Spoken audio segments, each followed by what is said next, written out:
The passage we're going to be spending time on or focusing on this morning comes to us from the prophet of Micah. If you've read that book in the Bible, you realize it's kind of a short book. It's 7 chapters long. And Micah is prophesying to Judah and Jerusalem during the times of King Jotham, Ahaz, and Hezekiah. While those 3 kings were reigning at different periods, that's when Micah is prophesying. And he's coming to these kind of larger cities, given the fact that he's a country boy. He lives in Moresheth. And he's coming with kind of a big announcement. But he's not wasted time in his entire book either. He comes out of the gate right away in the first chapter and kind of hits it to the people because they've been thinking, well, this is great. Our neighbors have been doing some things that aren't good. They've been sinning, they're doing things wrong, and they're getting caught in this. And they're kind of happy about this, thinking, well, our neighbors are getting caught in this. And Micah's telling them, you know what, don't get too far ahead of yourselves because guess what? You've been doing the same things. And so I've got a message for you from God. And it's the majority of the message he's got for them has to do with justice and the way they're interacting and treating other people. In the 5th chapter, if we were reading that, we'd bump into this little promise, and it's not just a little promise, it's a very big promise that we tend to focus on or encounter during the Advent season when it's this promise of a Savior who's going to be born in Bethlehem of Ephrathah. Well, I want you to, before you hear the passage this morning, I want to give one more little piece of information. And it has to do with a court scene, because what's going on here is a little bit reminiscent of that, where God is challenging the people here. And there's a couple of ways to interpret that challenge. And this is at the very beginning of chapter 6.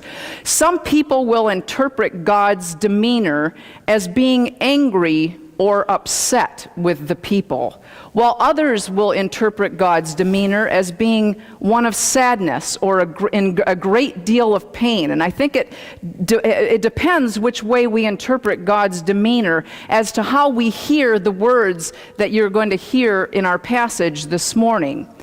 And here's what happens. Now, if you're thinking God is angry, this is this animal that's beyond that. The year-old would be the most expensive. So how about if I up my game here? Instead of just offering God a burnt offering, I'll give a calf that's a year old. Oh, that's not enough? Well, how about if we take it even further?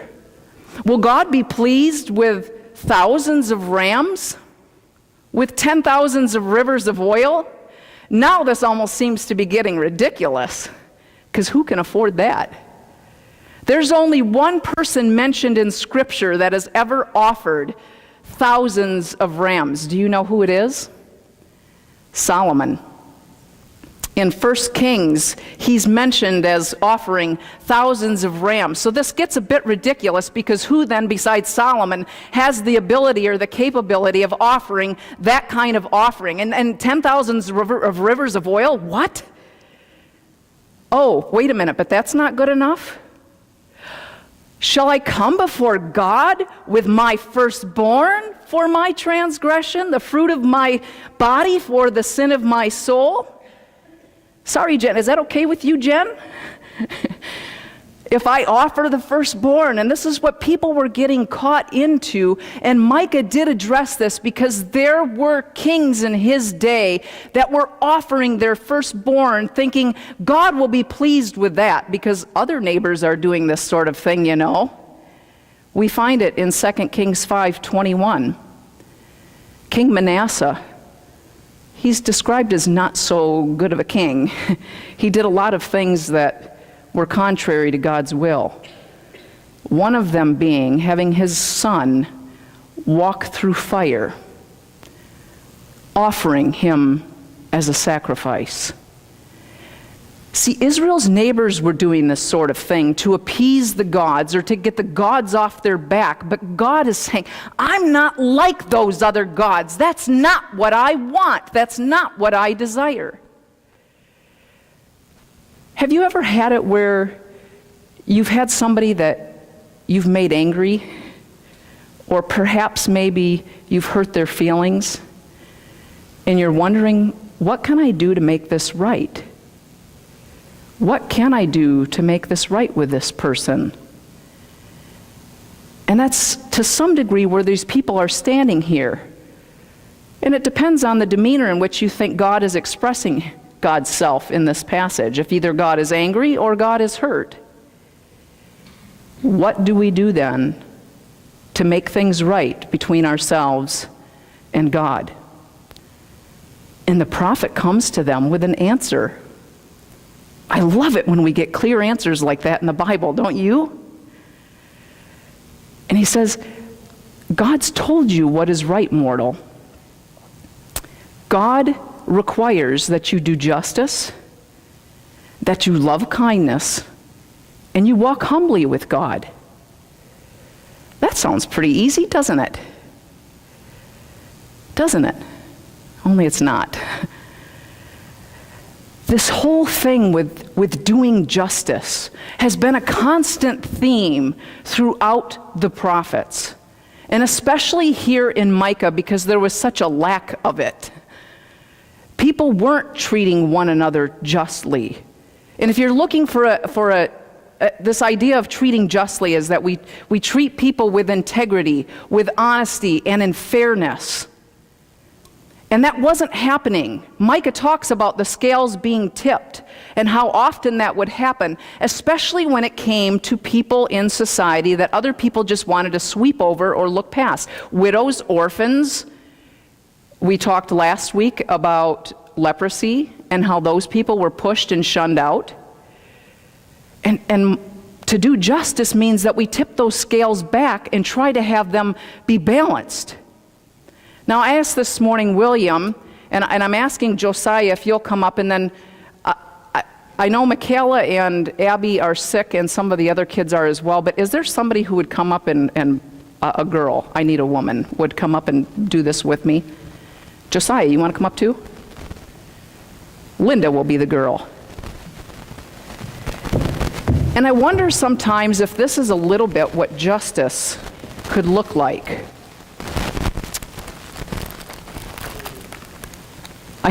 You'll get to eat these, by the way. So this is your prize for volunteering this morning. You get fun fruits. Well, how would you like some fruit snacks? Would you like some fruit snacks? Would you like some fruit snacks, Linda? Thank you. You're very welcome. Well, this seems nice. You all have one package, don't you? You know what, though? Because you're a boy, you can have another one. And because you're a boy, you can have another one. I'm sorry, you're a girl. You only get one. You know what? I really like yellow. Do you know why I really like yellow? No. Because it's one of Michigan's colors. So you can have another one. I'm sorry, you're wearing green and you know Grandma's not a Spartan fan. How fair is this? I like this, don't you? No. He's a boy. He's dressed in a really good color. So he gets 3 packages. You're a boy. You get 2. She's a girl. She can have 1. Is that fair? Well, what's not fair about that? You're awfully quiet this morning. What? Because I think you're giving not the same number, so he just needs 1 more and she needs 2 more. Oh. To make all 3. Okay. You're right. And do you know, though, that we make silly distinctions like that with people sometimes, though? We treat them differently because they're a boy or a girl. We treat them differently based on the clothes they wear or perhaps where they live and this sort of thing. And this is what Micah was getting after when he said to do justice, that we don't do that. We try to tip those scales back and we treat people equally and fairly. How about if you are more than welcome to take these, one of you, and share them with the rest of the congregation? If you want to take those, and then you can balance it out and share so that you get the same amount, okay? Thank you very much. But how many times do we really seriously do that based on somebody's gender, their socioeconomic status, where they live, where they're born? We treat differently and we tip the scales, and then we don't treat people fairly or with integrity or with justice. And the psalmist also was trying to get after this in Psalm 51:6, when he said that God desires truth in our inward being, truth in the very inner parts of who we are, or integrity. And then the prophet takes it another step and says that we are to love kindness. Now the word here, I'm going to teach you a little bit of Hebrew this morning, very little, just one word. The word here for kindness in Hebrew is chesed. Can you say that with me? And you got to kind of use your throat there, but chesed, like you're coughing up a hairball. Chesed. Let's try that again together. Ready? Chesed. This term means more than just kindness. It's a very broad, expansive term that is one of those ones in Hebrew that actually we have a hard time clarifying or making very clear in English. It means loving kindness, mercy, kindness, love, all of those sorts of things. So it's a pretty packed term. Now let me ask you this. How many of you like it when people are kind to you? How many of you like it when people show you mercy? How many of us enjoy being kind? Oh, good for you. I know you do. How many of you enjoy showing mercy to other people? How many of us love it? The stakes get a little different there, because there is this difference when we talk about showing kindness versus loving kindness. To show kindness is one thing, but to actually love kindness is something completely different. Thanks, William. Appreciate. Oh wow, we got turned out just perfect there. Thank you. Yeah, I got one more person. Okay. He's so kind.